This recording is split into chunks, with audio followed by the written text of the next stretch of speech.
बोलिए भगवान महावीर स्वामी की, आर्य श्री सुधर्मा स्वामी की, आर्य श्री जम्बू स्वामी की। शासनपति करुणा सिंधु शासन नायक प्रभुवीर के चरणों में कोटि कोटि नमन। आर्य श्री सुधर्मा स्वामी और आर्य श्री जम्बू स्वामी के चरणों में कोटि कोटि नमन। श्री अंतरदशांग सूत्र की वाचना। चतुर्थो वर्ग जैनम हंते समणेनम जाव संपत्तेनम अठमस्य अंगस्य अंतगढ़ दसानम तचस्य वगस्य अयम अठे पणत्ते चौथस्य नंभन्ते वगस्य अंतगढ़ दसानम समणेनम जाव संपत्तेनम के अठे पणत्ते एवं खलु जंबो समणेनम जाव संपत्तेनम चौथस्य वगस्य अंतगढ़ दसानम 10 अजैना पणत्ता तमजहा माली जाली मयाली ओवयाली पुरुष सेनीय वारी सेनीय पजुर्ण संभ अनिरुद्धे सच नेमि यदड़ नेमि जैनम भंते समनेनम जाव संपत्तेनम चौथस्य वगस्य 10 अजैना पणत्ता पड़भस्य नंभन्ते अजैनस्य समनेनम जाव संपत्तेनम के अठे पणत्ते एवं खलु जंबो तेनम कालेनम तेनम समयनम बार वही नामम नैरी होता वर्णो जहां पड़मे कन्हे वासुदेवे आहे वच्चम जाओ विहरे। तीसरे वर्ग की वाचना जब पूर्ण हुई तो जम्बू स्वामी ने अपने गुरु आर्य श्री सुधर्मा स्वामी के चरणों में निवेदन किया, हे गुरुदेव, शमन भगवान महावीर जो कि मुक्ति में पधार गए, उन्होंने 8वें अंग श्री अंधगढ़ सूत्र के तीसरे वर्ग में जो वर्णन किया है वो मैंने आपके श्रीमुख से श्रवण किया। हे भगवान, अब श्री अंधगढ़ सूत्र के चौथे वर्ग में भगवान महावीर द्वारा किस विषय का कथन किया गया है उसे कहने की कृपा करें। आर्य श्री सुधर्मा स्वामी ने चौथे वर्ग की वाचना प्रारंभ करते हुए कहा, हे जम्बू सुनो, अंधगढ़ सूत्र के चतुर्थ वर्ग में भगवान महावीर ने 10 अध्ययन फरमाए हैं।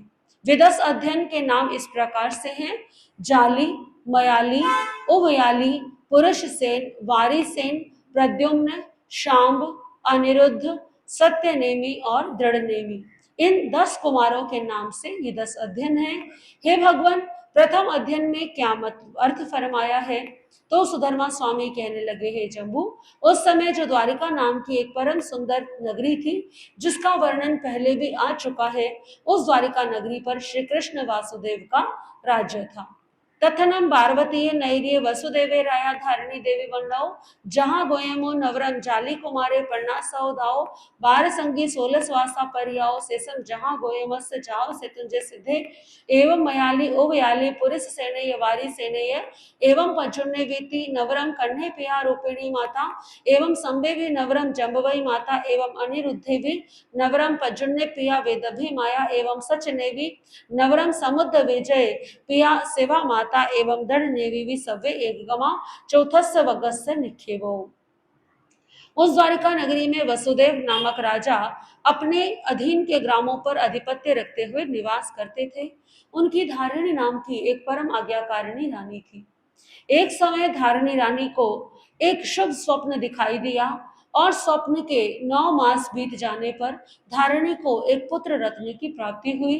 युवा अवस्था होने पर 50 कन्याओं के साथ उनका विवाह किया गया। एक समय भगवान का उपदेश प्राप्त कर वैराग्य इनके हृदय में उमड़ पड़ा। वैराग्य आने पर उन्होंने अपने माता पिता और परिवार से आज्ञा लेकर के दीक्षा धारण कर ली। 12 अंग तक का अध्ययन इन्होंने किया। 16 पर्यंत तक चरित्र का पालन किया। अंतिम समय में गौतम कुमार की भांति इन्होंने भी संथारा ग्रहण किया। उसी प्रकार शत्रुंजय पर्वत से निर्वाण पद को प्राप्त किया। बोले महातपस्वी जाली अणगार की। जाली अणगार की भांति ही मयाली, ओवयाली, पुरुष सेन, वारी सेन और प्रद्युम्न कुमारों का भी वर्णन समझना चाहिए। अंतर केवल इतना है कि इनके पिता का नाम कृष्ण था और माता का नाम रुक्मिणी था। इसी प्रकार से शांब कुमार ने भी दीक्षा धारण की। शांब कुमार के माता पिता कृष्ण थे और माता जामवती थी। अनिरुद्ध कुमार ने भी इसी प्रकार दीक्षा धारण की। इनके पिता का नाम प्रद्युम्न और माता वैदर्भी थी। यानी अनिरुद्ध कुमार जो थे वो श्री कृष्ण महाराज के पौत्र थे। सत्यनेमी और दृढ़नेमी इन दोनों कुमारों ने भी दीक्षा ग्रहण की। इनके पिता का नाम समुद्र विजय और माता का नाम शिवा देवी था, अर्थात ये भगवान अरिष्ट नेमी के भ्राता थे। इन सभी कुमारों को की शिक्षा दीक्षा आदि का क्रम लगभग लगभग एक जैसा ही था। इस प्रकार से आर्य श्री सुधर्मा स्वामी कहने लगे, हे जम्बू, चौथे वर्ग में इन 10 अध्ययनों का वर्णन किया गया है जो मैंने तुम्हें सुनाया है। इति चतुर्थो वर्ग। बोले भगवान महावीर स्वामी की। जाली मयाली आदि 10 अणगारों की। पंचमो वर्ग। जैनम हंते समनेनम जाव संपत्तेनम चौथस्य वर्गस्य अयमठ्ठे पणत्ते पंचमस्य नमन्ते वर्गस्य अंतर्गतसानम समनेनम जाव संपत्तेनम के अठ्ठे पणत्ते एवं खलु जम्बू समनेनम जाव संपत्तेनम पंचमस्य वर्गस्य 10 अध्ययना पणत्ता तम जहा पौमा वही गौरी गंधारी लखना सुसीमा ये जम्ब वही सच भामा रूपिणी मूल सिरी मूल दत्तावी जैनम हंते समनेनम जाव संपत्तेनम पंचमस्य वर्गस्य 10 अध्ययना पणत्ता पणमस्य नमन्ते अध्ययनस्य समनेनम जाव संपत्तेनम के अठ्ठे पणत्ते। आर्य श्री जम्बू स्वामी ने अपने गुरु के चरणों में ज्ञान प्राप्ति हेतु पुनः निवेदन करते हुए कहा, हे भगवान, अंतकर सूत्र के चौथे वर्ग में जो वर्णन फरमाया वो मैंने सुना। पांचवें वर्ग में भगवान ने क्या वर्णन किया है? आर्य श्री सुधर्मा स्वामी वाचना देते हुए कहने लगे, हे जम्बू, पांचवें वर्ग में 10 अध्ययन है। अब प्रथम वर्ग से लेकर के चतुर्थ वर्ग तक जिन भी साधकों का वर्णन आया है वे सब पुरुष साधक थे। अब जिनका वर्णन आ रहा है वो कौन है? वो स्त्री साधक हैं। जैन धर्म ये कहता है कि आत्म कल्याण के लिए आत्मा का बल होना आवश्यक है, मनोबल और आत्मविश्वास होना, धर्म श्रद्धा होना आवश्यक है। शरीर आपका कैसा है, स्त्री का है कि पुरुष का है, आपकी जाति कौन सी है, आप उच्च कुल के हैं या नीच कुल के हैं, इससे कोई विशेष प्रभाव नहीं पड़ता। हमारे जैन धर्म में जिस प्रकार से एक क्षत्रिय कुल का साधक साधना कर सकता है, ठीक उसी प्रकार से ब्राह्मण कुल का साधक भी साधना कर सकता है। चांडाल कुल में जन्म लिए हुए वो भी साधना कर सकता है। हमारे आगमों में अनेकों बार ऐसे प्रसंग जो हैं वो आते हैं। श्रीमद् उत्तराध्ययन सूत्र के अंदर हरिकेशी बल मुनि का उदाहरण है, चित्त संभूति का उदाहरण है कि जिसमें ये बताया गया है कि धर्म करने के लिए आत्मा का बल चाहिए, श्रद्धा चाहिए, जाति महत्व नहीं रखती। बार बार धर्म घोष विजय घोष मुनि के अध्ययन में ये फरमाया गया है कि सिर मुंडाने से कोई मुनि नहीं होता और केवल ओम का उच्चारण करने से ही कोई ब्राह्मण नहीं होता। जब व्यक्ति में गुण आते हैं, कर्म से जीव क्षत्रिय होता है, कर्म से वैश्य होता है, कर्म से ही ब्राह्मण होता है और कर्म से ही शूद्र होता है। तो ये वर्ण व्यवस्था जो है ये जाति के आधार पर जैन धर्म स्वीकार नहीं करता। तो यहाँ पर पांचवें वर्ग में जो वर्णन आता है वो रानियों का आता है। 10 रानियां जो कि अत्यंत सुकुमार थी, सुकोमल थी, परंतु जब उन्होंने संयम अंगीकार किया तो ऐसी उत्कृष्ट संयम साधना का पालन किया कि वो उसी भव में अपने सर्व कर्मों का अंत कर मोक्ष को पधार गई। तो ये अध्ययन हमारे लिए एक प्रेरणा है कि हम ये ना समझें कि हमारे शरीर में यदि बल नहीं है, ज्यादा शरीर जो है अधिक ताकतवर नहीं है, तो हम अपनी आत्मा का कल्याण नहीं कर सकते। बल्कि जैसे जैसे आप आगे बढ़ेंगे तो पाएंगे कि जितनी उत्कृष्ट तपश्चर्या स्त्री साधकों ने की है उतनी उत्कृष्ट चर्या पुरुष साधकों ने नहीं की। क्योंकि साधना करने के लिए, तपस्या करने के लिए मनोबल की आवश्यकता है, और मनोबल तो किसी के पास भी हो सकता है।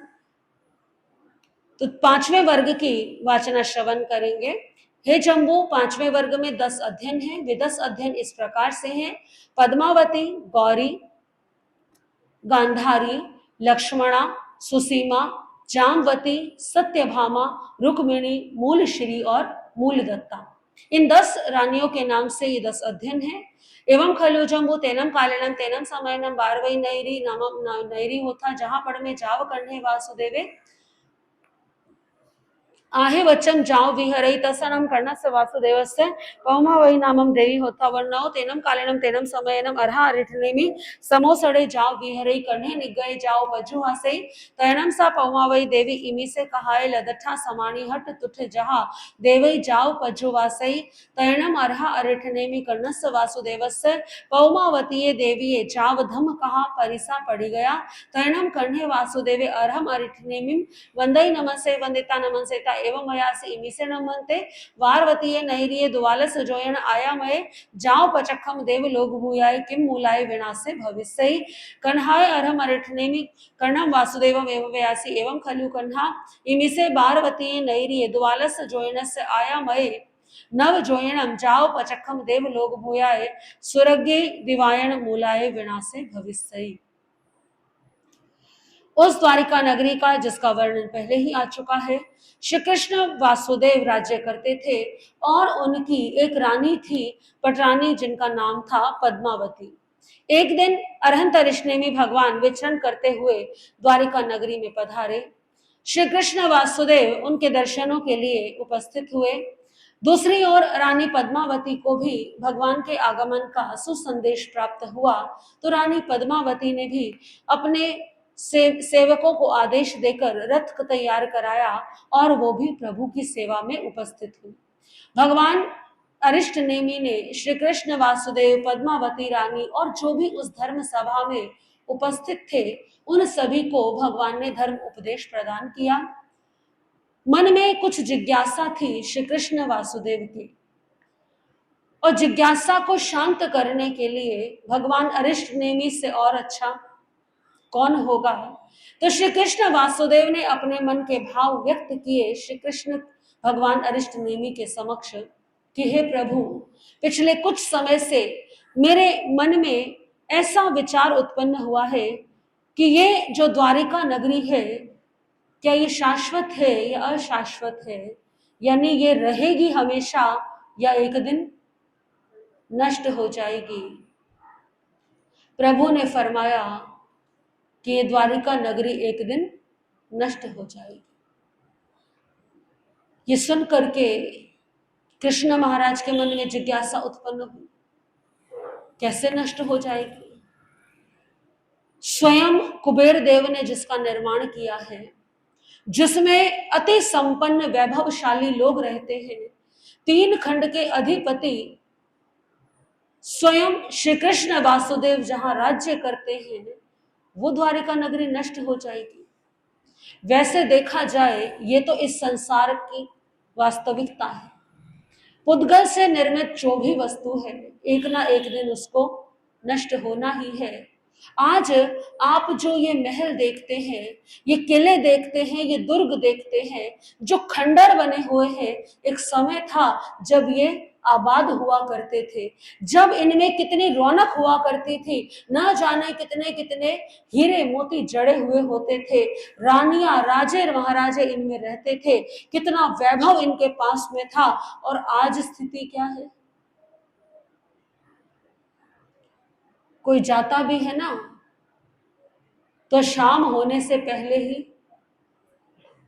क्योंकि क्या लगता है, डर लगता है। जो गलियां कभी गुलजार हुआ करती थी, आज वो गलियां इतनी सुनसान हो जाती है, वो दुर्ग इतने सुनसान हो जाते हैं कि लगता है कि मानो कभी यहाँ पे कोई रहता भी।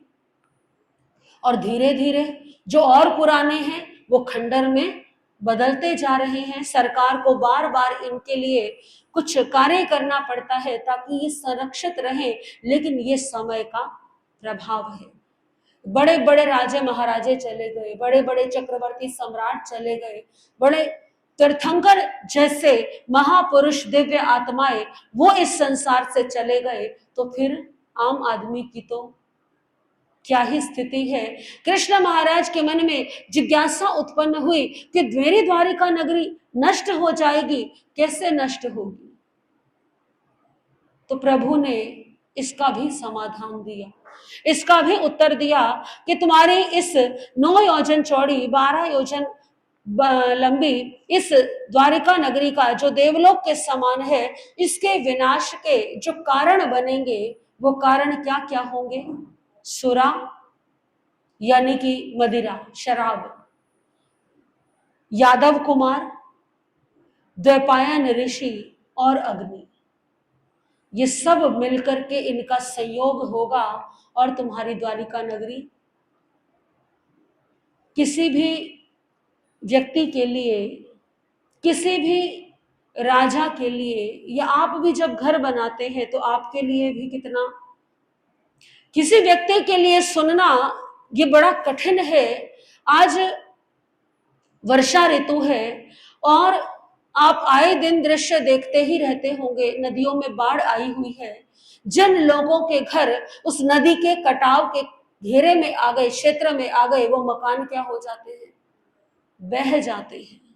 और पहाड़ों पर तो स्थिति और भी ज्यादा खराब है, न जाने कब प्राकृतिक आपदा आ जाए और लोगों का आशियाना, जैसे कृष्ण महाराज के लिए द्वारिका नगरी है, वैसे ही एक आम व्यक्ति के लिए उसका घर है। तो कैसा महसूस होता होगा उन लोगों को जिनकी आंखों के सामने उनका मकान, उनका बनाया हुआ घर समा जाए, धरती में नष्ट हो जाए, टूट जाए।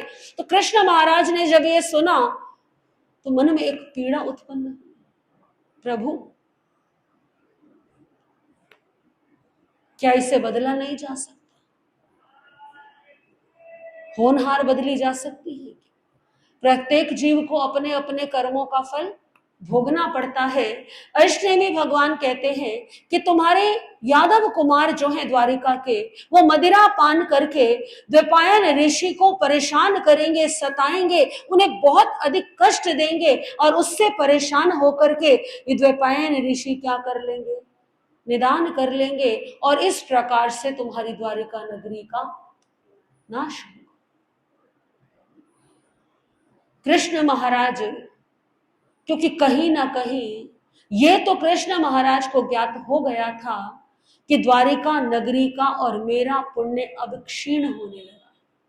उसका कारण है, ऐसा प्रश्न श्री कृष्ण के मन में आया ही क्यों कि क्या मेरी द्वारिका नगरी नष्ट हो सकती है? उसका कारण है, अभी तीसरे वर्ग में आपने सुना था कि गज सुकुमार मुनि के साथ में सोमिल ब्राह्मण ने क्या किया। सोमिल ब्राह्मण ने, अरिष्टनेमी भगवान के शिष्य है गज सुकुमार और भाई भी लगते हैं और श्री कृष्ण महाराज के लाडले छोटे भाई हैं। पूरे नगर को मालूम है, सोमिल को भी मालूम है। एक साधु है, क्योंकि संत का पद प्राप्त कर लिया, निर्ग्रंथ मुनि बन गए, 5 महाव्रत, उस समय के अनुसार तो 4 महाव्रत धारण कर लिए, तो उनका पद जो है वो विशेष सम्माननीय, विशेष आदरणीय। परंतु द्वारिका के ही एक व्यक्ति के हाथों ऐसा कार्य हुआ, क्योंकि सोमिल ब्राह्मण भी कहाँ रहता और किस क्षेत्र में यह घटना घटित हुई, द्वारिका नगरी में ही। तो कृष्ण महाराज के मन में विचार आया कि इसका अर्थ यह है कि मेरा और मेरी नगरी का पुण्य क्या हो रहा है, क्षीण हो रहा है। जब किसी व्यक्ति के घर में या किसी नगर में किसी संत का अपमान हो, किसी निर्दोष पर अत्याचार हो, किसी निर्दोष के साथ बहुत बड़ा अपराध हो जाए, तो इसका अर्थ यही है कि अब उस नगरी का, उस घर का पुण्य क्या हो रहा है, कम हो रहा है। और बहुत अधिक समय नहीं है, यदि हालात नहीं ठीक हुए, यदि अपने पुण्य को बढ़ाया नहीं गया, तो वो समय दूर नहीं है कि जब सब कुछ समाप्त भी हो सकता है। कहते हैं हमारे दाद गुराणी उपप्रवर्तनी महासाध्वी श्री पवन कुमारी जी महाराज अक्सर एक बात कहा करते थे कि जिस व्यक्ति का पुण्य क्षीण होता है, जिस परिवार का पुण्य क्षीण होता है, उस व्यक्ति की धर्म से श्रद्धा धीरे धीरे कम होने लगती है। ये पहचान है कि पुण्य क्या हो रहा है, क्षीण हो रहा है। जिस घर के भाव ऐसे होने लगे कि साधु साध्वियों के प्रति आदर नहीं, धर्म के भाव नहीं, तो गुरनी जी महाराज कहते थे कि आज चाहे भले ही कितना अच्छा हो, कितना ही अच्छा उनके पास धन वैभव हो, लेकिन ये एक संकेत है कि अब धीरे धीरे कहाँ जा रहे हैं, नीचे की ओर जाने का समय है।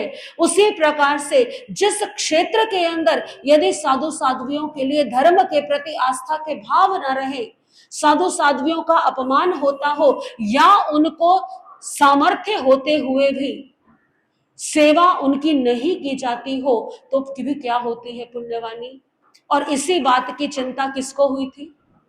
देवकी माता को भी हुई थी। देवकी माता को भी यही लगा कि इतना धन वैभव होते हुए भी यदि साधुओं को गोचरी नहीं मिल रही, तो इसका मतलब क्या है कि पुण्यवानी क्षीण हो रही है। लेकिन अब गश सुकुमार मुनि के घटनाक्रम से श्री कृष्ण वासुदेव के मन में बारंबार ये विचार आने लगे कि मेरे रहते हुए, मेरे जीवित रहते हुए और मेरे ही नगर में मेरे भाई के साथ, एक साधु के साथ इतना बड़ा दुस्साहस हो गया। इसका अर्थ है कि अब द्वारिका नगरी बहुत ज्यादा समय तक नहीं रह पाएगी। तो इस कारण से कृष्ण वासुदेव ने प्रश्न किया और अरिष्टनेमी भगवान ने इसका उत्तर भी दिया। जब किसी समाज में, जब किसी संघ में, समाज में, किसी परिवार में जब दुर्गुण बहुतायत में आ जाए, तो धीरे धीरे विनाश की ओर हम कदम बढ़ा ही लेते हैं। भगवान अरिष्टनेमी कहते हैं कि सबसे पहला कारण तो मदिरा होगा, शराब। और शराब पीना क्या है? नशा करना। जिस परिवार में नशा घुस जाए एक बार, वो परिवार कभी भी फल फूल नहीं सकता, वो परिवार कभी तरक्की नहीं कर सकता। ये ज्ञानी जन के शब्द हैं, ये कोई हमारी कहीं बात नहीं, और ये वास्तविकता भी है। जिस व्यक्ति के जीवन में नशा नहीं होगा, उसके जीवन में और दुर्गुण भी नहीं होंगे। और एक नशा आ जाए, बाकी दुर्गुण अपने आप आते ही चले जाएंगे। और जब दुर्गुण आ जाएंगे जीवन में, तो तरक्की हो पाएगी क्या? एक व्यक्ति जिसके जीवन में दुर्गुण नहीं है, भले ही वो कम कमाता है, लेकिन धीरे धीरे वो क्या कर लेगा? आपने अक्सर सुना है ना, कहते हैं कि हमारी जो माताएं बहनें होती हैं, इनके हाथों में बरकत होती है। ज्यादातर पुरुष क्या करते हैं? पैसे लाकर के क्या करते हैं? पत्नी को दे देते हैं। वो चाहे कम दे, वो चाहे ज्यादा दे, लेकिन स्त्री में वो शक्ति है, वो सामर्थ्य है कि वो कितना भी कम आप उसे पैसे देंगे, वो उसमें से भी क्या कर लेगी? बचा लेगी ना। आप सबने भी बचाए हैं, कुछ ना कुछ तो वो बचा ही लेती है। वो संभालना जानती है, वो एकत्रित करना जानती है, क्योंकि स्त्री के जीवन में दुर्गुण जो है ना, वो पुरुष की अपेक्षा थोड़े कम होते हैं। एक पुरुष के जीवन में दुर्गुण आने बहुत आसान है, क्योंकि वो बाहर जाता है, बहुत सारे लोगों से मिलता है, संगति खराब हो जाती है। हालांकि आज तो हमारी जो बच्चियां हैं, वो भी कहीं ना कहीं उसी मार्ग पर चल पड़ी हैं। बराबरी का जो भूत सवार हुआ है, बराबरी करें, अच्छाई में करें, दुर्गुण में बुराई क्यों करनी है? जरूरी थोड़ी ना है कि पुरुष मदिरा पान करे, पुरुष सिगरेट पिए तो महिलाएं भी। बराबरी करनी है तो अच्छे कामों में कीजिए, इन कामों में बुराई, बराबरी नहीं करनी। तो जिस समाज में, जिस परिवार में ये दुर्गुण आ जाते हैं, एक बार मदिरा पान का आ गया, शराब पीने का, सिगरेट का आ गया, वो धीरे धीरे वो पुरुष क्या होता है, फिर धीरे धीरे जो कमाई है वो कहाँ जाने लगती है। और फिर बात क्या आ जाती है घूम फिर करके, कि कमाई होती ही नहीं है, इतना कमा ही नहीं पाते। अब स्त्रियों से सीखिए कि कम पैसे में भी वो घर भी चला लेंगी, वो बच्चों का खर्चा भी निकाल लेंगी, उनकी इच्छाएं भी पूरी कर देंगी, और उसके बाद भी उनके पास, इस संसार में ऐसी कोई स्त्री नहीं जिसके पास कुछ ना कुछ बचत अपनी ना हो। तो दुर्गुण जब आता है, तो भगवान अरिष्टनेमी कहते हैं कि दुर्गुणों के कारण, मदिरा पान के कारण जो यादव कुमार हैं, उनकी बुद्धि भ्रष्ट हो जाएगी। और वो क्या करेंगे? द्वैपायन ऋषि का अपमान करेंगे, उनके साथ मारपीट करेंगे, और फिर क्रोध में आकर द्वैपायन ऋषि श्राप दे देंगे, निदान कर लेंगे।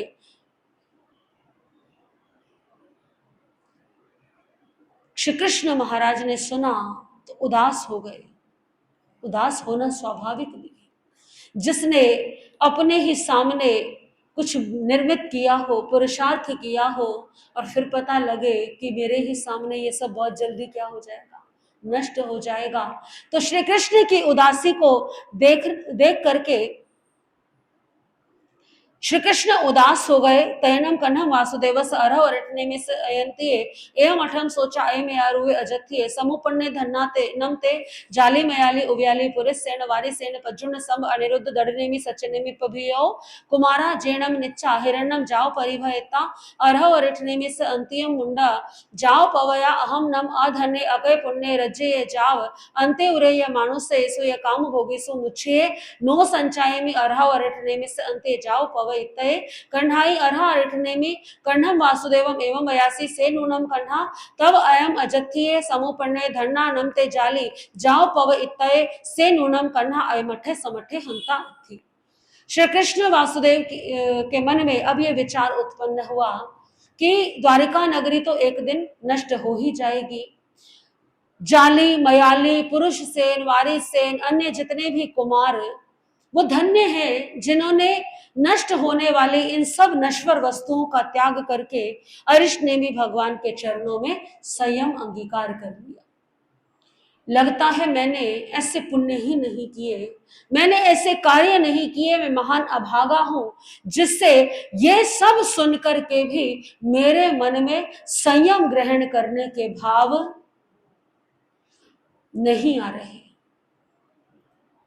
जब एक दिन नष्ट हो ही जाएगा सब कुछ, तो कृष्ण महाराज सोचते हैं कि काश मैं भी सब कुछ छोड़ पाता, त्याग कर पाता, परंतु अभी भी मन मजबूत नहीं बन रहा।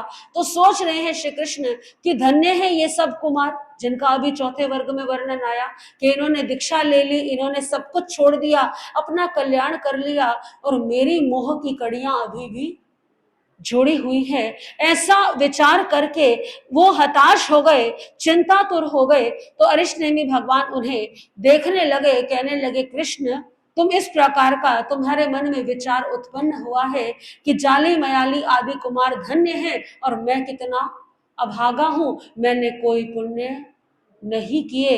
तम नो खलु कन्हा तम एवं भूयम वा भवम वा भविष्यैवा जन्नम वासुदेवा चैता हिरण्यम जाओ पवै संति से केन ठेणम हन्ते एवं उच्चै न एवं भूयम वा जाओ पवै संति कन्हाई अरहा अरिठनेमि कन्हम वासुदेवम एवं वयासी एवं खलु कन्हा सवे प्रियनम वासुदेवा पुव भवे नियाण कड़ा से एठणम कन्हा एवं उच्चै न एवं भुवम जाओ पवै संति।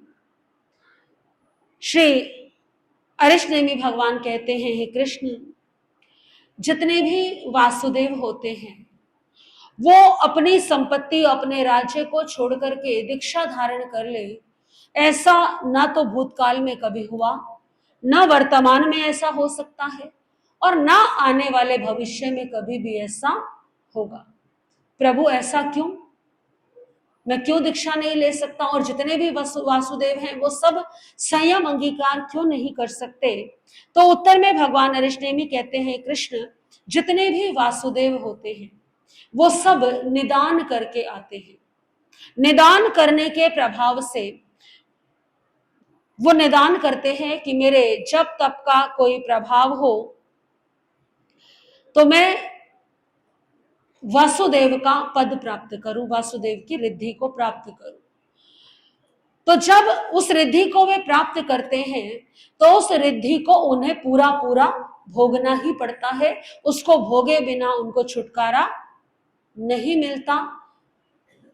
निदान शब्द यहां दो बार आ गया, एक बार जब द्वैपायन ऋषि का वर्णन आया, फिर अब जब कृष्ण महाराज। तो निदान है क्या? पर्युषण महापर्व के इन दिनों में जब साधक तपस्या में और तप में संयम में लीन होते हैं तो ये जानना भी आवश्यक है कि निदान क्या होता है। कई बार ऐसा होता है कि तपस्या करने के पीछे, वैसे तो तपस्या जो है वो दो कारणों से की जाती है। एक तो लौकिक लाभ के लिए की जाती है कि कोई व्यक्ति जिस प्रकार से कृष्ण वासुदेव ने किए थे अपनी इच्छा पूर्ति के लिए कि मेरी माता के एक पुत्र उत्पन्न हो, मैं ऐसी जो है कामना करता हूं। जो चक्रवर्ती होते हैं, वासुदेव होते हैं, वो भी कई बार अपने विजय श्री का वर्ण करने के लिए, जीतने के लिए भी तेले तप की आराधना करते हैं। और भी न जाने कितनी कितनी बार कोई विशेष प्रसंग आने पर साधु साध्वी भी प्रेरणा देते हैं, अमुक कष्ट बहुत ज्यादा आ रहा है, एक काम करो तेला कर लो। कष्टी तेला किया जाता है और तेले की आराधना की जाती है। तो तपस्या दो कारणों से की जाती है। एक कारण होता है लौकिक कारण, कि आपके जीवन में कोई विशेष परेशानी आ रही है या कोई विशेष ऐसी कामना है, कोई इच्छा है, और उसकी पूर्ति के लिए आपने क्या किया, आपने तप किया। वो तप तेला भी हो सकता है, अठाई भी हो सकती है, लंबे एकासने भी हो सकते हैं, कोई भी तप हो सकता है। ये तो हुआ छोटा तप। अब बारी आती है कि पूरे जीवन भर की साधना आराधना। जैसे कोई व्यक्ति बहुत तपस्वी हो और उसने ऐसी कामना कर ली, कोई मन में इच्छा उत्पन्न हो गई। इच्छाएं तो मनुष्य को कभी भी उत्पन्न हो सकती हैं। किसी के वैभव को देख करके, किसी की संपन्नता को देख करके मन में भाव आ गया, मेरी भी तपस्या का, मेरी साधना का कोई फल हो तो अगले जन्म में मुझे क्या मिले, मुझे भी ऐसा ही रिद्धि, ऐसा ही पैसा, ऐसा परिवार, ऐसा रूप सौंदर्य, ऐसा कुछ भी, जो भी व्यक्ति की कामना है, वो कामना कर ली तो उसको कहा जाता है निदान करना। दूसरा कारण होता है तपस्या करने का कर्म निर्जरा, कि व्यक्ति तपस्या कर रहा है, उसकी कोई कामना नहीं है, कोई इच्छा नहीं है, केवल एक ही भाव है कि मेरे कर्मों की क्या हो जाए, निर्जरा हो जाए, मेरे कर्म कट जाए। हालांकि तप करने से कर्म निर्जरा तो होती ही है, तप करने से अपने आप कर्म निर्जरा होती है, लेकिन कई बार जब हम मांग लेते हैं तो क्या होता है कि चलो उस तपस्या के बदले क्या मिल गया, हमें उस कष्ट से मुक्ति मिल गई। अब निदान करने के लिए स्पष्ट निषेध किया गया है हमारे आगमों के अंदर। उसका कारण है कि निदान करने का मतलब है आपने अपनी जीवन भर की तपस्या को, साधना आराधना को बेच दिया। एक व्यक्ति के पास में पूंजी है 1 लाख की, उसमें से उसने 100 रुपए खर्च कर दिए तो फिर भी चलो कोई बात नहीं, कोई घाटे का सौदा नहीं है। लेकिन अगर पूरे के पूरे 1 लाख खर्च करके और कोई खिलौना हाथ में ले ले, आप क्या कहेंगे, ये तो क्या है, बेवकूफी है, ये तो सरासर मूर्खता है। तो निदान करना एक प्रकार की मूर्खता ही है। और दूसरी बात, आप ये ना सोचें कि निदान कोई भी कर सकता है। निदान करने के लिए सबसे पहले इतना तपोबल भी होना चाहिए। ऐसा नहीं कि कुछ समाइके की हुई है, 2-4 कोई अठाइयां की हुई है और व्यक्ति ऐसा निदान करे कि नहीं नहीं मेरी तपस्या का कोई फल हो। उत्कृष्ट तपस्वी ही निदान कर सकता है, क्योंकि निदान करने के लिए, उस सौदेबाजी के लिए अच्छी खासी तपस्या वो भी तो होनी चाहिए ना। तो निदान करना, अब तप करने से कर्मों की निर्जरा होती है, पुण्य की प्राप्ति होती है, तो व्यक्ति को वैसे ही सब कुछ प्राप्त होना ही है, परंतु व्यक्ति क्या करता है, निदान कर लेता है। दशाश्वत स्कंद के अंदर विशेष रूप से वर्णन आया है कि निदान जो है वो 9 प्रकार का किया जाता है। 9 प्रकार का निदान, वो निदान कौन कौन सा है, कोई पुरुष जो है, कोई पुरुष साधक यानी साधु जो है, वो किसी चक्रवर्ती को, वासुदेव को, या कोई बहुत पैसे वाले रिद्धिवान पुरुष को देखकर निदान करे कि मेरी तपस्या का, मेरी साधना का कोई फल हो तो मैं भी क्या बनूं, ऐसा ही बनूं। उत्तराध्ययन सूत्र में वर्णन आता है ना वर्णन, कि चित्त और संभूति का। तो संभूति मुनि ने निदान किया और निदान करने के कारण वो ब्रह्मदत्त चक्रवर्ती बने। फिर आता है कोई स्त्री साधक जो है वो निदान कर ले कि चक्रवर्ती की पत्नी बनूं या कोई बहुत बड़ी रानी बनूं, इस तरह का निदान। अनेकों प्रकार के निदान में, 9 प्रकार के निदान में यह भी निदान आता है कि कोई जो है श्रावक ये निदान करे कि मैं अगले जन्म में साधु बन जाऊं, ये भी निदान नहीं करना। भावना भाना अलग बात है और निदान करना, श्रावक के 3 मनोरथों का चिंतन करना अलग है और निदान करना अलग है। ये भी निदान नहीं करना कि मैं अगले जन्म में साधु बन जाऊं, ये भी निदान नहीं करना कि मैं अब श्रावक के 12 व्रत तो ले नहीं पा रहा, अगले जन्म में मैं क्या ले लूं, श्रावक के 12 व्रत ले लूं। उसका कारण है, भगवान कहते हैं, भगवान की वाणी कहती है कि यदि किसी ने ये निदान कर लिया, चलो बाकी निदान तो सांसारिक है, वो तो करने ही नहीं, देव बनने का निदान, देवी बनने का निदान, लेकिन ये जो अंतिम के 3 निदान है, धर्म के श्रावक बनने का निदान, साधु या साध्वी बनने का निदान, भगवान कहते हैं ये निदान भी नहीं करना। उसका कारण है कि निदान करने का जो फल होता है वो जीवन भर आपके साथ रहता है, वो छूटता नहीं है। जैसे यदि चक्रवर्ती बने और निदान करके बने तो व्यक्ति चाह करके भी उस चक्रवर्ती पद को छोड़ नहीं सकता। यदि वासुदेव बनने के लिए निदान करे तो चाह के भी उस वासुदेव पद को छोड़ नहीं सकता। उसी प्रकार से यदि किसी ने श्रावक बनने का निदान कर लिया तो परिणाम क्या होगा, श्रावक तो बन जाएगा, लेकिन कितनी भी कोशिश कर ले वो साधु नहीं बन पाएगा। मन में अगर भाव आए ना, प्रबल भाव आए कि मैं साधु बन जाऊं, तो उसके कर्म, उसका निदान उसके आगे आएगा, ऐसी ऐसी परिस्थितियां आ जाएंगी, वो साधु नहीं बन पाएगा। और यदि साधु बनने का निदान कर ले, कई बार लोग कहते हैं ऐसा ऐसा निदान कर ले तो महाराज जी, तो आगम में स्पष्ट उल्लेख है कि यदि साधु बनने का निदान कर लिया तो साधु तो बन जाएगा, लेकिन केवल ज्ञान को प्राप्त नहीं कर पाएगा। और साधना का, इस वेश का जो मुख्य लक्ष्य है वो केवल ये वेश धारण करना थोड़ी, खाली वेश से थोड़ी ना कल्याण होगा। धर्म जब साधक करता है, एक समय आता है जब उसे अपने धर्म से भी मोह खत्म करना होता है, अपने इस वेश से भी राग खत्म करना होता है। गौतम स्वामी को भगवान महावीर ने क्या कहा कि गौतम मैं तीर्थंकर हूं, गुरु हूं तुम्हारा, परंतु मुझसे भी क्या कर दो, मुझसे भी राग खत्म कर दो। तो यदि साधु साध्वी बनने का निदान कर लिया तो इस वेश में ही अटक करके रह जाएंगे, इससे ऊपर कितनी भी करनी कर ले।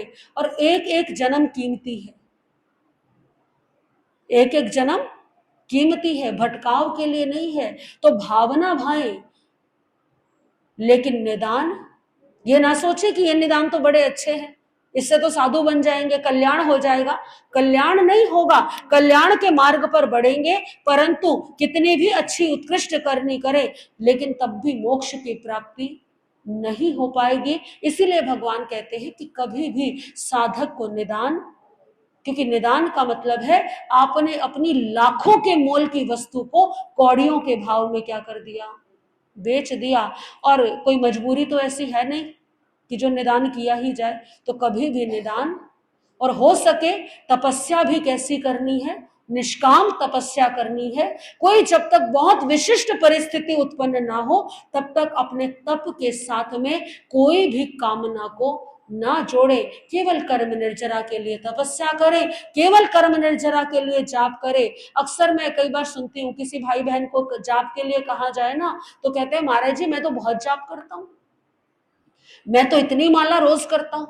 किस लिए करते हो भाई? महाराज जी मेरा काम अच्छा चले, मैं इसलिए करता हूँ।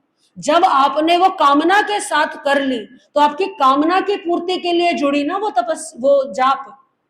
जाप से आपकी कर्म निर्जरा। और फिर कहते हैं कि पता नहीं धर्म करते हुए भी इतने कष्ट कैसे आ जाते हैं, क्योंकि उस जप के बदले, उस तप के बदले हमने ऑलरेडी कुछ ना कुछ मांग रखा है, तो वो फिर हमारा धर्म में काउंट नहीं होगा, वो कर्म निर्जरा में गिनती उसकी नहीं होगी। तो कृष्ण के मन में ऐसा विचार उत्पन्न हुआ, तो अरिष्ट ने भगवान कहते हैं कि इस बात की चिंता मत करो, तुम्हारे अलावा इस संसार में कभी भी वासुदेव जो है दीक्षा धारण नहीं कर पाते। तीर्थंकर भगवान की वाणी है ये। चक्रवर्ती 2 कारणों से बनते हैं, पुण्य उदय से भी बनते हैं और निदान से भी बनते हैं। जो पुण्य उदय से चक्रवर्ती बनते हैं वे एक समय आने पर चक्रवर्ती का पद छोड़ करके वे संयम ग्रहण कर सकते हैं, आत्म कल्याण कर सकते हैं और मोक्ष में भी जाते हैं, देवलोक में भी जा सकते हैं। जो निदान करके चक्रवर्ती बनते हैं वे कभी भी साधु पद अंगीकार नहीं करते हैं। वासुदेव केवल और केवल निदान करने के कारण बनते हैं, इसीलिए वासुदेव कभी भी दीक्षा नहीं लेते। फिर मन में कुछ और विचार आया श्री कृष्ण के। तैनम से करने वासुदेव अरहम अरिटनेमि मेव मयासी अहनम बनते यो काल मासे कालम किच्चा कहीं गमे सामी कहीं ओवर जिनसामी तैनम अरहा अरिटनेमि कन्नम वासुदेव एवं मयासी एवं खलु कन्हा तुमम बारवैये नैरिये सुर दिवायन कुमार कोवन निढाए अमा पिये नियग विपहुणे रामेन बलदेवेन सधिंग दाहन वेयारी अभिमुहे जोहिठ जोहिठिल्ल पामोखाणम पंचणहम पंडवाणम पंडुरुयाणम पुत्ताणम पासम पंडु मोहरम संपत्तिये कोसंब वन कानने नगो हवर पाए वस अहे पुडवी सिला पट्टय पिय वत्थ पच्छाय शरीरे जर कुमारेणम तिखेणम कोदंड विपमुखेणम इसोणा वामे पाए विद्धे समाणे काल मासे कालम किच्चा तच्चाय बालु पिभाए पुडविये उज्जलिये नरे नेरे ये इत्ताए उवहि जासी। तत्पश्चात श्री कृष्ण वासुदेव ने अरहंत अरिष्टेमी भगवान के चरणों में निवेदन किया, हे प्रभु, जब द्वारका नगरी नष्ट हो जाएगी और मैं भी संयम अंगीकार कभी नहीं कर सकता, तो भगवान मेरी गति क्या होगी? मैं यहां से आयु पूरी करके मैं कहां जाऊंगा, कहां उत्पन्न होऊंगा और मेरी मृत्यु कैसे होगी? भगवान ने फरमाया, हे कृष्ण, एक दिन ये द्वारिका नगरी अग्नि कुमार देवताओं में जन्म लिए हुए द्वैपायन ऋषि के कोप से नष्ट हो जाएगी। उस समय माता पिता और स्वजनों से रहित होकर तुम और तुम्हारे बड़े भ्राता बलदेव, तुम दोनों द्वारिका से निकल करके दक्षिण समुद्र के किनारे पांडु राजा के पुत्र युधिष्ठिर आदि 5 पांडवों के निवास स्थान पांडु मथुरा की ओर निवास प्रस्थान करोगे। वहां जाते हुए मार्ग में एक वन आएगा, कौशाम्बी वन। उस कौशाम्बी वन के निकट जब तुम पहुंचोगे, एक विशाल वट वृक्ष के नीचे पीला वस्त्र शरीर पर ढककर पृथ्वी के एक शिलापट पर तुम बैठोगे। उस समय जरा कुमार के द्वारा चलाया हुआ तीक्ष्ण बाण तुम्हारे बाएं पांव में लगेगा और अपनी आयुष्य पूर्ण कर तुम बालुका प्रभा पृथ्वी में नरैय के रूप में उत्पन्न होगे। तैणम करने वासुदेव अरह अरिटनेमि से अंत्यमेय मठम सोचा निसम ओये जाव झियाये कण्ठाई अरह अरिटनेमि कर्णम वासुदेव एवं यासी मानम तुम देवाणुपया ओये जाव झियाई एवं खलु तुमम देवाणुपया तच्चाओ पुडवियो उज्जालियाओ अनंतरम उवठिता इहे जम्बूदीवे भारे वासे आगमे साय उसिप्पिणीय पुंडेसु जन वयसु सय द्वारे वार समय अममे नामम अरहा भविष्यसि तथ तुमम बहुएं वासाईं केवली परियायम पाउनेता सिद्धि हिसी। तब श्री कृष्ण वासुदेव अरहंत अरिष्टेमी की बात सुनकर के बड़े गंभीर हो गए। यानी कि आने वाला समय कैसा है, बड़ा ही कठिन है। द्वारिका नगरी भी नष्ट हो जाएगी, मैं अकेला रह जाऊंगा अपने भाई के साथ में, सारे स्वजन क्या हो जाएंगे, जल जाएंगे द्वारिका नगरी में। और जब हम वहां से निकलेंगे तो बीच में ही जरा कुमार के हाथों मेरी मृत्यु हो जाएगी। और इसके साथ साथ ये सुनकर के तो और अधिक विचार निमग्न हो गए कि मैं कहां जाऊंगा, तीसरी पृथ्वी में जाऊंगा। तो श्री कृष्ण जो है वो विचार सागर में गोते लगाने लगे। चेहरे पर निराशा और उदासी के भाव बहुत ज्यादा गहरे हुए। तो अरहंत अरिष्टेमी भगवान ने श्री कृष्ण को संबोधित करते हुए कहा, कृष्ण, तुम किसी भी प्रकार का विचार मत करो। वहां से निकल करके इसी जम्बूद्वीप के भरत क्षेत्र में आगामी उत्सर्पिणी काल में, वर्तमान काल में कौन सा समय है ये, अवसर्पिणी काल, अवसर्पिणी काल का 5वां आरा है। 5वें आरे के बाद छठा आरा आएगा। छठा आरा जब पूर्ण होने को होगा तो छठे आरे की समाप्ति पर कौन सा आरा प्रारंभ होगा, कौन सा काल प्रारंभ होगा, उत्सर्पिणी काल। ये कालखंड पूरा हो जाएगा और अगला कालखंड प्रारंभ होगा। और अगले कालखंड के प्रारंभ होने के पश्चात फिर आगे कुछ समय के पश्चात 1 आरा 2 आरा बीतने के पश्चात तीसरा आरा आएगा। तो फिर जिस प्रकार से यहाँ वर्तमान 24वीं वर्तमान अवसर्पिणी काल की है, वैसे ही आगे की 24वीं प्रारंभ होगी। और वो 24वीं, क्योंकि प्रत्येक कालखंड में 24 ही तीर्थंकर होते हैं, ऐसा नियम है। तो 24 तीर्थंकर होंगे क्रमशः 1 2 3 4। और श्री कृष्ण को कहा भगवान ने कि उस 24 में तुम 12वें तीर्थंकर अमम नाम के तीर्थंकर का पद प्राप्त करोगे। इसका अर्थ क्या है कि तुम्हारा भविष्य क्या है, बहुत ही उज्जवल है। वहां उस समय में तुम बहुत वर्षों तक केवली पर्याय का पालन करके तीर्थ की स्थापना करोगे और फिर सिद्धि को प्राप्त करोगे।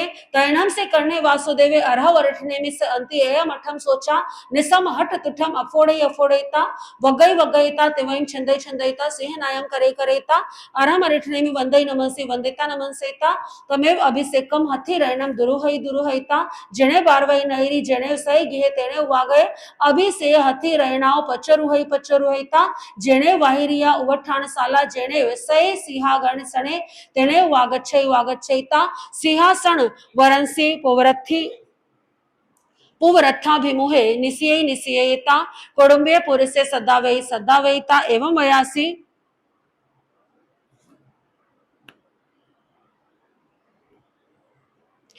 गच्छहरणम तुम्भे देवाणुपिया बारवई नेरिये सिंहाड़क जाव ओ घोसे माणा एवं वयः एवं खलु देवाणुपिया बारवती नेरिये दुवालस्य जोयन आया माये जाओ पचखम देव लोग भूयाए सुरगी दिवायन मूलो विनाशे भविष्यई तम जोनम देवाणुपिया इच्छई बारवती नेरिये रायावा जुवरायावा इसरे तलवरे भांडव्य कुडुंबिये इब सेठीवा देवीवा कुमारोवा कुमारीवा अर्ह रिठने में से अंतिये मुंडे जाओ पवई तय तम नम कन्हे वासुदेवे विसज्जई पछा तुरस विय से आहा पवित्रम वित्तम अणु जाने महया इडी सकार समुदयनम यसे निखमणम करे दोचंपी तचंपी घोषणवम घोषहे घोषयिता ममयम एवं अनात्यम पच्चपिनः तैडम ते कुडुंबिय परिसा जाओ पच्चपिनंती तैणम सा पौमावई देवी अर्ह उठने में से अंत्य धमम सोचा निसम हट तुठ जाव हिया अर्हम अरिठने में वंदई नमनसे वंदिता नमनसेता एवं वयासे सधामे नमनते निगंथम पावयानम से जहयम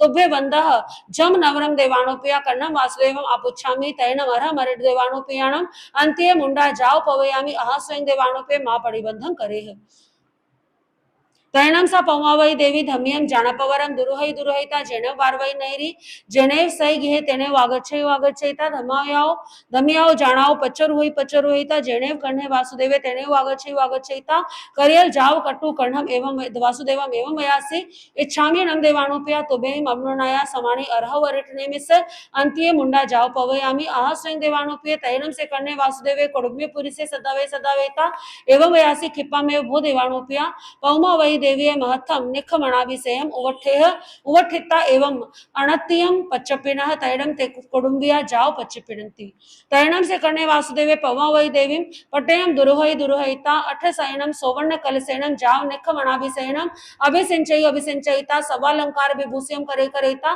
पुरी सहस्र वाहिनीम सेवियम दुरुहावई दुरुहावईता बाहर वही नैरिय मझंग मझेनम निगच्छई निगच्छईता जेने रेव्यय पवय जेने सहसमणे उज्जाणे तेने वागच्छई वागच्छईता सियम ठवे ठवेता पौमा वही देवी सियाओ पचरुहई पचरुहईता जेने अर्हा अरिठनेमि तेने वागच्छई वागच्छईता अरहम अरिठनेमि तिखुतो पयायिनम पयायिनम करे करेता वंदई नमनसंति वंदिता नमनसिता एवं भयासी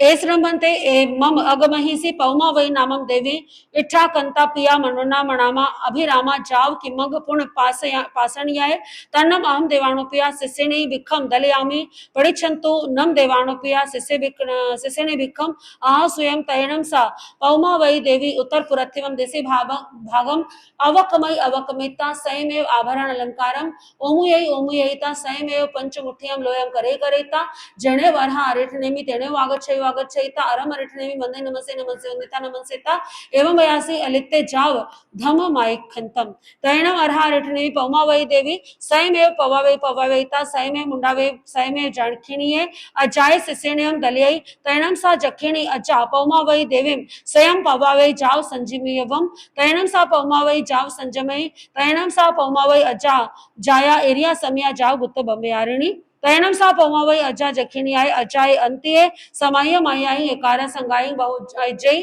बहु चौथ छठ अठम दसम दुवाल से ही मासद मास खमणे ही विवे ही तवो कमे ही अपाण भावे माणा विहरई तैनम सा पौमा वही अज्जा बहु पड़ी पुन्नाई विसंग वासाई सामान्य परियाणम पावनेता मासे सल्लेणाई अपाणम झुसे झुसेता सडिंग मनताई अन सनाई छेदे छेदेता जसत छाई की रही नग भावे जाव तमठम आराहे चरे मुस्सा से हिम सिद्धा उखेवो यह अजयन स तेनम कारणम तेनम समेन बारवाई नैरी रेव्याय उज्जाणे नंदन वने तथनम बारवाई नैरी कन्ने वासुदेवे राया होता तसनम कर्णस्य वासुदेवस्य गौरी देवी वर्णो अरह अरिठनेमि समूह सड़े कन्ने निगये गौरी जहाँ पौमवई जहाँ निगया धम कहाँ परिसय पड़ी गया कन्ने भी पड़ी गए तयनम सा गौरी जहाँ पौमवई तहाँ निखंता जाव सिद्धा एवं गांधारी लखना सुसीमा जम्बवई सच भामा रूपिणी अठ भी पौमवई सरिसाओ अठ अजयना उखेवो ये नमस तेनम कारणम तेनम समयन बारवाई नैरिये रेव्ये पवये नंदन वने उजाणे कणे राया तथनम बारवाई नैरिये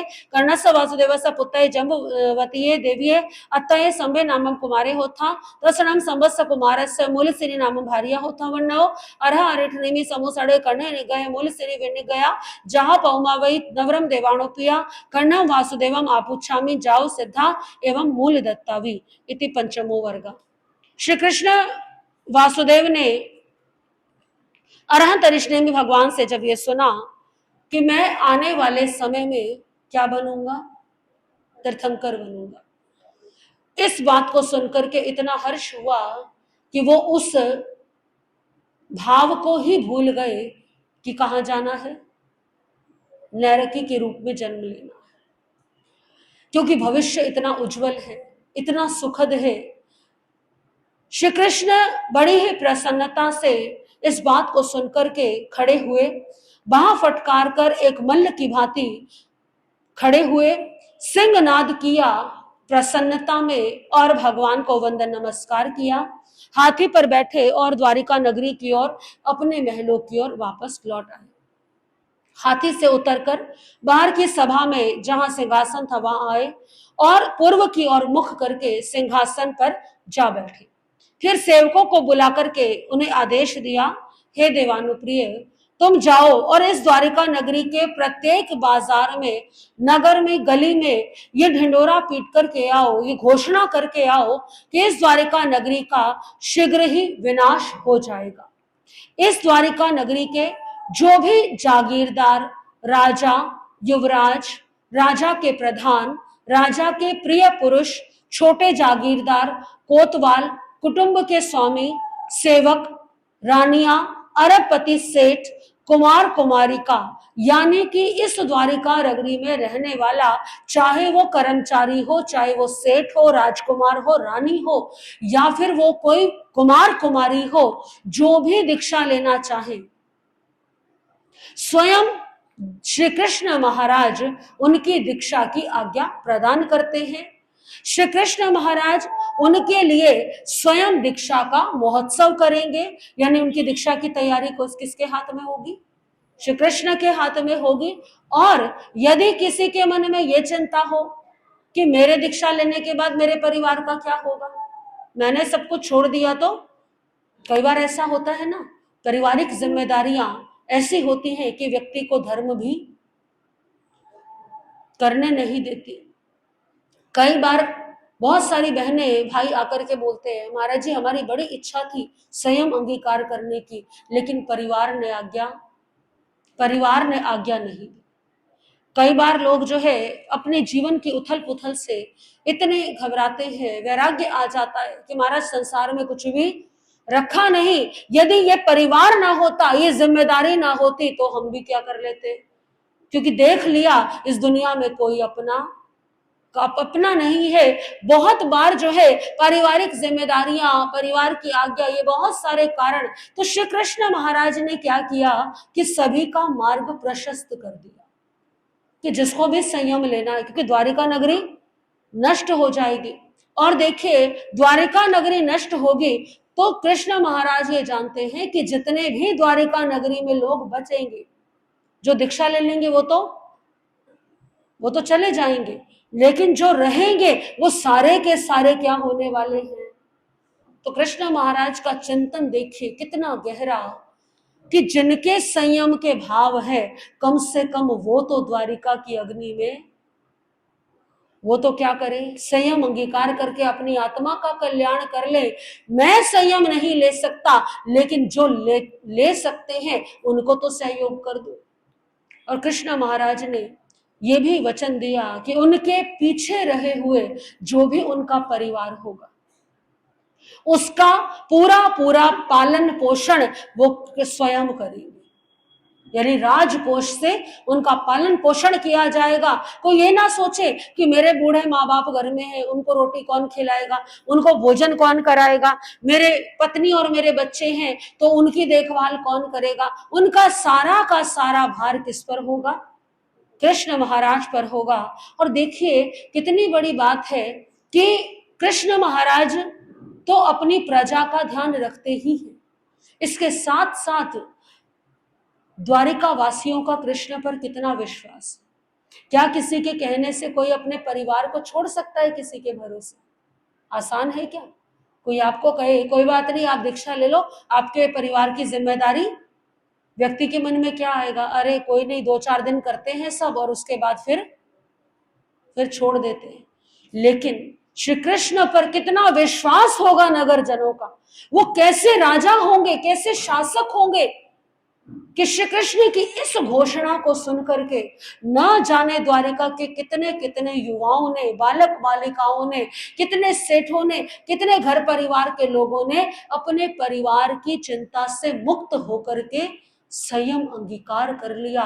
और यही कारण था श्री कृष्ण ने दीक्षा, इतने भव्य जीवों के मोक्ष का मार्ग प्रशस्त किया कि उनको तीर्थंकर गोत्र का, क्योंकि दीक्षा दिलाना भाव से, श्रद्धा से, ये भी क्या है?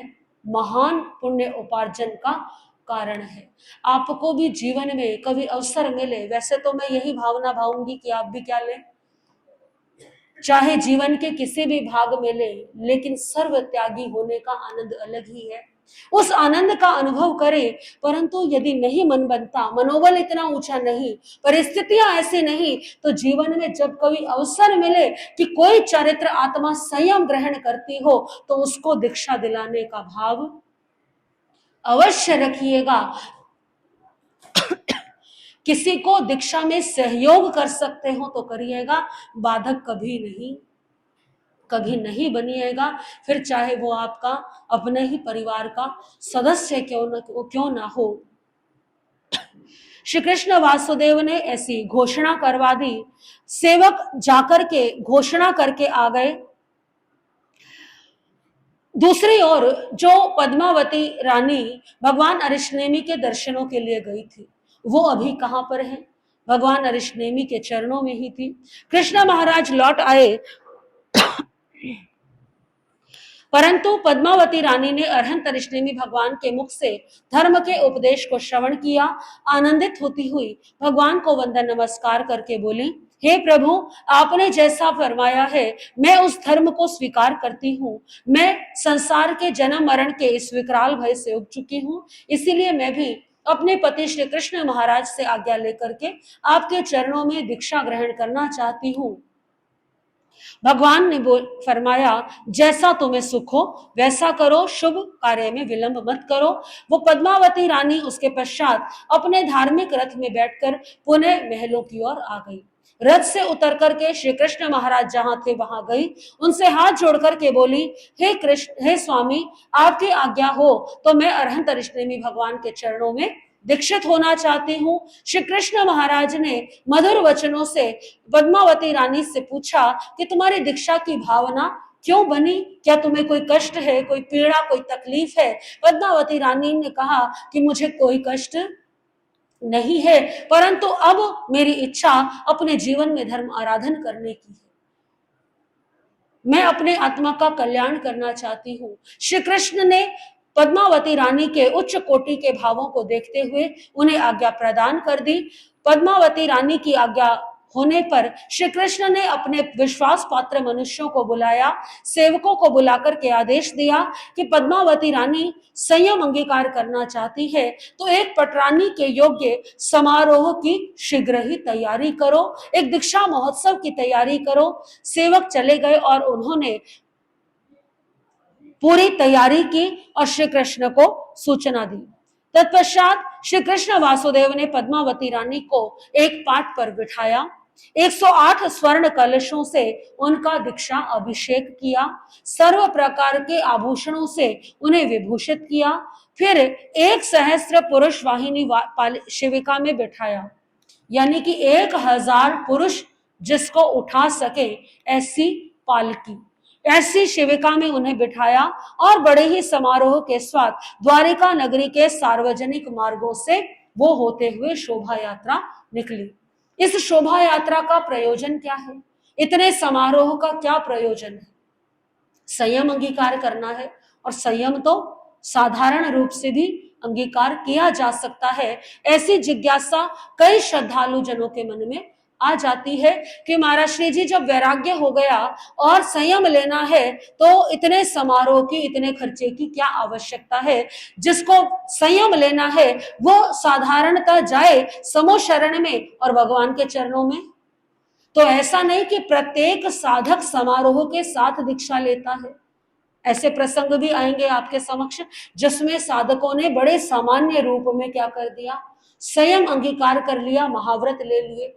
परंतु विशेष रूप से अधिकांशतः ये वर्णन आता है कि बड़ा समारोह हुआ और समारोह के साथ दीक्षा ली। उसका कारण है कि संयम ग्रहण करना ये किसी जीव के लिए कोई सामान्य बात नहीं है, ये बहुत बड़ा त्याग है। एक व्यक्ति का किया हुआ त्याग न जाने कितने कितने लोगों को प्रेरणा देता है।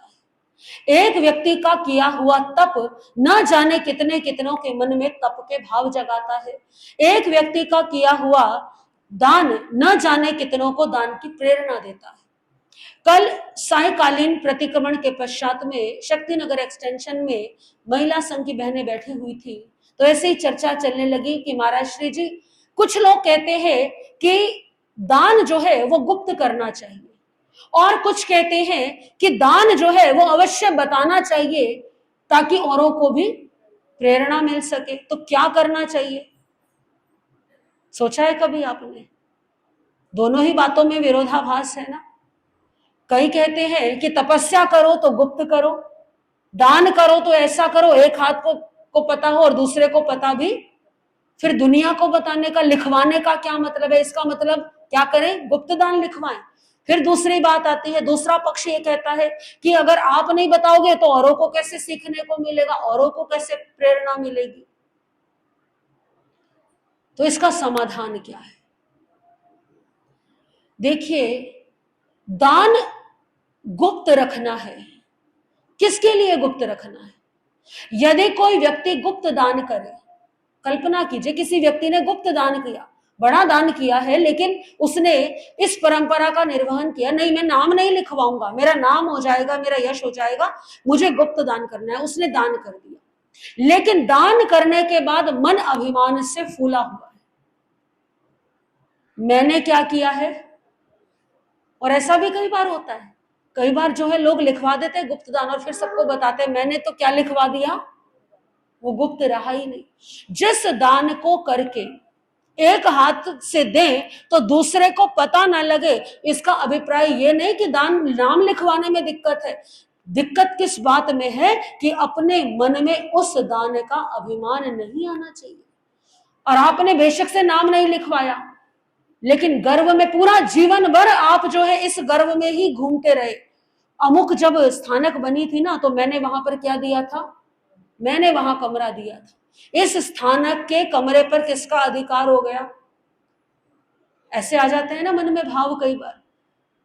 तो गुप्त दान का मतलब ये नहीं कि परिवार को नहीं बताएं, किसी और को नहीं बताएं, अपितु अपनी आप से ही जब दे दिया तो आपने उसी क्षण उसका त्याग कर दिया। वो गुप्त दान भी व्यर्थ है यदि मन में अभिमान आ गया कि मुझसे बड़ा दानी और कोई नहीं, मैंने कितना बड़ा दान कर दिया। गुप्त दान का मतलब है कि आप दान दें, लेकिन आप अपने मन में बिल्कुल भी अभिमान, ना यश की कामना हो, ना मान सम्मान की कामना हो, और ना ही ये अभिमान हो, बल्कि आप अपने परिवार को भी क्या प्रेरणा दे, अरे कोई बात नहीं, परमात्मा ने दिया है, पुण्य उदय से मिला है तो हमने क्या कर दिया, दे दिया। जो जिसके निमित्त का था, प्रारब्ध का था, वो उसको मिल गया, हम तो केवल क्या है, निमित्त मात्र है। तो दान नाम लिखवाना चाहिए ताकि बाकियों को प्रेरणा मिले, लेकिन अभिमान कभी भी। गौतम स्वामी के बारे में हमारे आगमों में वर्णन आता है कि गौतम स्वामी गुप्त तपस्वी, गुप्त ब्रह्मचारी थे। गुप्त तपस्वी कैसे हुए, जबकि सबको पता है, आगमों में वर्णन आता है कि बेले बेले पारना, तो तपस्या गुप्त कहाँ हुई? गुप्त तपस्या तो फिर वो होती है ना, अगर गुप्त शब्द का अर्थ वही लिया जाए कि किसी को तपस्या के बारे में, लेकिन गौतम स्वामी के मन में उस तप का बिल्कुल भी अभिमान नहीं था। गौतम स्वामी उस तपस्या को भी बिल्कुल साधारण मान करके करते थे और बिल्कुल सामान्य रूप से वो उस तपस्या का पालन करते थे। तो गुप्त तप, इसका अभिप्राय ये नहीं कि आपको बताना ही नहीं, अपितु बताना चाहिए। जब प्रत्याख्यान इत्यादि लेते हैं तो खड़े होकर के लें ताकि बाकियों को भी प्रेरणा मिले। न जाने आपको देख करके किसके भाव जागृत हो जाए, किसी के मन में आ जाए, अरे इसने 28 की है तो मैं भी क्या करूं, एक दिन का उपवास तो मैं भी कर लूं, एक दिन की तपस्या तो मैं भी कर लूं। इसी कारण से जो दीक्षा समारोह, दीक्षा है, संयम ग्रहण है, वो भी समारोह के साथ में किया जाता है ताकि इतने बाकी अन्य आत्माओं को प्रेरणा मिले कि इतने सांसारिक जीवों में से कोई एक ऐसी पुण्यशाली आत्मा भी है जो घर परिवार माता पिता को छोड़ करके धर्म के प्रति समर्पण करने जा रही है। इसी कारण से श्री कृष्ण ने भी पद्मावती रानी के लिए उस उत्सव की, उस समारोह की तैयारी की। श्री कृष्ण वासुदेव शिविका में बिठा करके पद्मावती रानी को द्वारिका के सार्वजनिक मार्गों से शोभा यात्रा होती हुई वो रैवतगिरी पर्वत के निकट सहस्राम्र उद्यान में आई। शिविका से उतरकर पद्मावती देवी ने और श्री कृष्ण ने अरहंत अरिष्टनेमि भगवान के चरणों में तिखुतों के पाठ से वंदन नमस्कार किया। वंदना करने के पश्चात श्री कृष्ण महाराज बोले, हे भगवान, ये पद्मावती नाम की मेरी पटरानी है, मेरा इसके साथ अत्यंत स्नेह है, ये प्रेम को उत्पन्न करने वाली मेरे मन को बहुत प्रिय है। आज ये रानी संसार के दुखों से उब करके दीक्षा ग्रहण करना चाहती है। हे प्रभु, आप कृपा कर इसे अपनी शिष्या के रूप में स्वीकार कीजिए। भगवान ने फरमाया, जैसा तुम्हें सुख हो वैसा करो। पद्मावती पटरानी ने उस समो शरण में उत्तर पूर्व के मध्य की दिशा यानी ईशान कोण की ओर वे गई। ईशान कोण में जाकर के अपने गहनों को उतारा, स्वयं अपने हाथों से लोच किया और साध्वी का वेश धारण कर लिया। फिर भगवान के पास जाकर के उन्हें वंदन नमस्कार किया। फिर बोली, हे प्रभु, संसार दुखों का सागर है, चारों ओर मोह माया की आग यहाँ धधक रही है, आप कृपा कर मुझे साध्वी जीवन का धर्म प्रदान करें। अरहंत अरिष्टनेमि भगवान ने स्वयं पद्मावती रानी को प्रवर्जित किया और उन्हें आगे की संयम साधना आराधना के लिए अपनी साध्वी प्रमुखा यक्षिणी नाम की आर्या को शिष्या रूप में प्रदान किया। क्योंकि जो तीर्थंकर हैं उनके पास जो दीक्षित होते हैं, जो पुरुष साधक होते हैं, उन्हें गणधर संभालते हैं और जो स्त्री साधक यानी साध्वियां होती हैं, वे जो साध्वी प्रमुखा होती है, वे उनकी आज्ञा में रहती हैं। पद्मावती अब पद्मावती आर्या हो गई। पद्मावती यक्षिणी आर्या जी ने पद्मावती आर्या का शेष बचे हुए केशों का लुंचन किया, संयम की क्रियाओं का उन्हें ज्ञान कराया और वो पद्मावती साध्वी अब अपनी गुराणी जी की बताई हुई क्रिया के पालन करने में जुट पड़ी। वो पद्मावती रानी अब क्या हो गई, पद्मावती आर्या हो गई। 5 समिति 3 गुप्ती से युक्त 9 बाण सहित ब्रह्मचारिणी हुई। उन पद्मावती आर्या जी ने अपनी गुराणी यक्षिणी आर्या जी से सामायिक से लेकर के 11 अंग तक का ज्ञान अध्ययन किया। उपवास, बेला, तेला, चोला, पचोला 15-15 महीने तक की तपश्चर्या की, अपनी आत्मा का कल्याण किया। पूरे 20 वर्ष तक का उन्होंने चारित्र पालन किया। फिर जब उग्र तपश्चर्या के कारण उनका शरीर दुर्बल हो गया तो उन्होंने अपने जीवन के अंतिम समय में 1 महीने का अनशन व्रत धारण कर लिया, अर्थात 1 महीने का संथारा ग्रहण कर अपने सर्व कर्मों का एकांत क्षय कर अंतिम श्वास के साथ वे मोक्ष में जा विराजी। बोलिए महातपस्विनी पद्मावती आर्या की। जो जितने भी स्त्री साधक हैं, ये सभी उपाश्रय से, धर्म स्थानकों से ही मोक्ष को प्राप्त करते हैं। जो पुरुष साधक है वो स्थानक उपाश्रय से भी जो है अपनी अंतिम साधना कर सकते हैं। और विशेष रूप से अधिकांश साधकों ने शत्रुंजय पर्वत या किसी पर्वत पर जाकर के ही अनशन, संलेखना इत्यादि का पालन किया, परंतु स्त्री साधकों को सुरक्षा की दृष्टि से ऐसा करने का विधान नहीं आता। श्री सुधर्मा स्वामी कहते हैं जम्बू, 5वें वर्ग के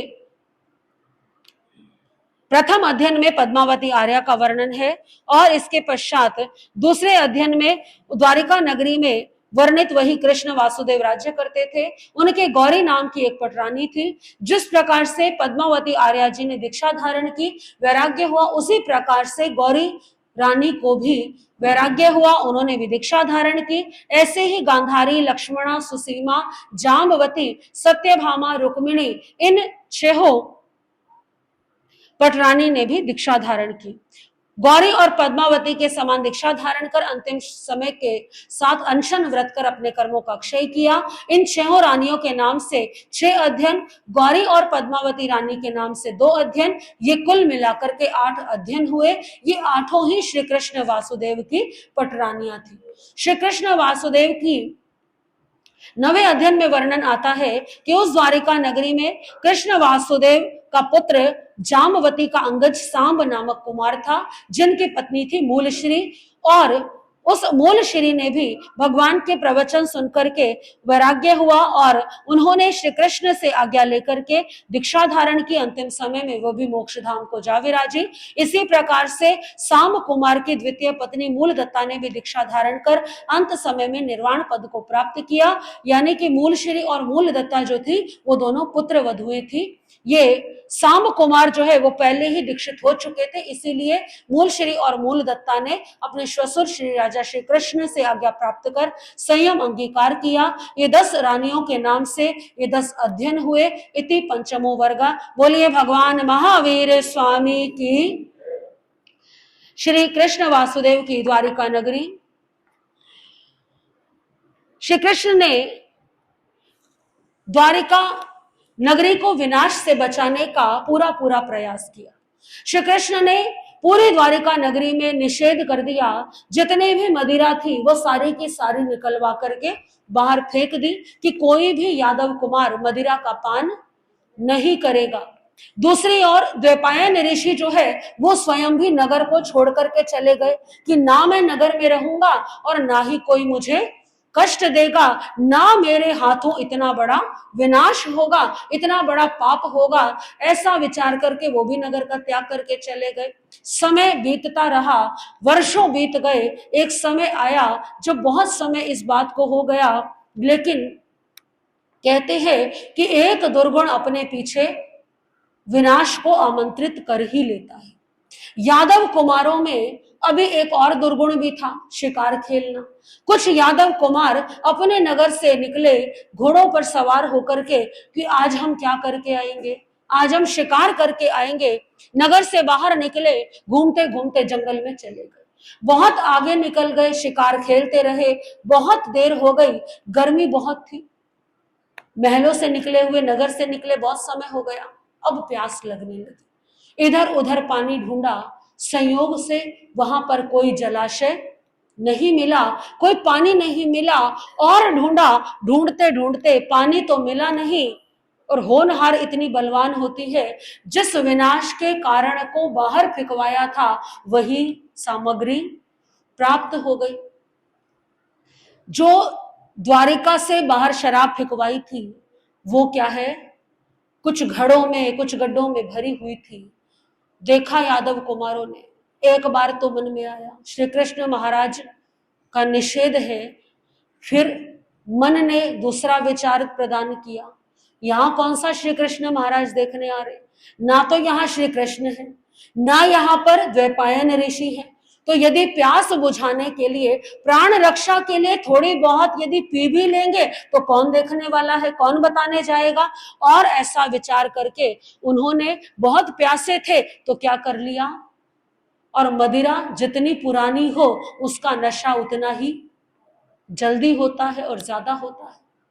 मदिरा पी, प्यासे थे तो बहुत सारी पी। ऐसा ही होता है ना, जब बहुत प्यास लगी हो तो व्यक्ति की प्यास एक गिलास पानी में बुझती, तो बहुत सारी मदिरा पी ली। अब खाली पेट था, मदिरा पुरानी थी, वो नशा चढ़ गया। नशा चढ़ा तो आपस में जो है हंसी मजाक करने लगे, हमसे बलवान कौन है, वो द्वैपायन ऋषि, उसको तो हम देख लेंगे। और ऐसा कहते हुए वो वहां वन में इधर उधर भटकने लगे, क्योंकि अब बुद्धि क्या हो गई, बिल्कुल कुंठित तो हो गई, नशा चढ़ गया। तो जब इधर उधर घूमने लगे, संयोग क्या था, दुर्योग ही था। दुर्योग से द्वैपायन ऋषि भी कुछ ही दूरी पर अपनी साधना आराधना कर रहे थे, जंगलों में रहते थे, जो मिल जाए किसी यात्री से वो खा लेते थे और अपना जीवन यापन कर रहे थे, तपस्या कर रहे थे कि मैं किसी की भी मृत्यु का कारण नहीं बनना चाहता। दुर्योग ऐसा कि द्वैपायन ऋषि के पास वो यादव कुमार पहुंच गए और उन्होंने, उन यादव कुमारों ने द्वैपायन ऋषि पर नशे में चूर होकर के बल प्रयोग करना शुरू कर दिया, मारने पीटने लगे। द्वैपायन ऋषि कहते रहे, मुझे छोड़ दो, मैं तुम्हारी द्वारिका नगरी को कुछ भी नहीं करूंगा, मैं तो स्वयं इसीलिए जंगल में आया हूं ताकि तुम सबके प्राण सुरक्षित रहे। पर वो नशे में यादव कुमार माने नहीं, इतना मारा द्वैपायन ऋषि को कि शरीर के अंगों से लहू बहने लगा, रक्त की धाराएं बहने लगी, सिर में, हाथों में, पैरों में, पसलियों में, पेट में लाते घुसे, जो भी हाथ में आया पत्थर इत्यादि सबसे मारा। और एक समय आया जब द्वैपायन ऋषि मूर्छित हो गए। यादव कुमारों को लगा कि ये तो क्या हो गया, तो खुश हुए, हमने क्या कर दिया, जड़ को ही समाप्त कर दिया। नशे में वापस द्वारिका की ओर आए, द्वारिका नगरी की गलियों में घूमते हुए कहने लगे, अब किसी को डरने की जरूरत, जबकि डरने की जरूरत तो अब तक तो नहीं थी, लेकिन अब डरने की जरूरत है। पूरे नगर में कहने लगे और ये बात जो है कृष्ण महाराज तक भी पहुंच गई। कृष्ण महाराज बलराम तक बात पहुंची, दोनों दौड़े हुए पूछा उन यादव कुमारों से, कहाँ है द्वैपायन ऋषि, बता दिया अमुक दिशा में, अमुक वन में। दौड़ते हुए गए, जाकर के ढूंढा द्वैपायन ऋषि को, अभी सांसें थोड़ी सी बाकी थी, उपचार हो नहीं सकता था। कृष्ण महाराज ने बहुत क्षमा याचना की।